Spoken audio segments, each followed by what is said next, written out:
আল্লাহ কি বলছেন দেখেন, বান্দা তোর জন্য আমি 24টা ঘন্টা দিয়ে দিলাম। 24টা ঘন্টায় 5 ওয়াক্ত নামাজ পড়তে বেশি থেকে বেশি 1 ঘন্টা লাগবে।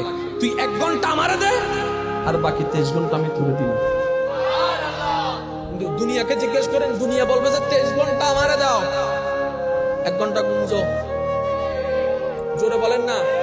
বসে বলবে যে 23 ঘন্টা আমারে দে, 1 ঘন্টা খাওয়া দাওয়া, তোর বাকি কাজ। কিন্তু ওই মহান রব কি বলে, 1 ঘন্টা আমাকে দাও, 23 ঘন্টা তুমি। আল্লাহর ওয়াস্তে এবার আপনারা বুঝতে পারবেন আমাদের জীবনে গুনাহ বেশি না সওয়াব বেশি?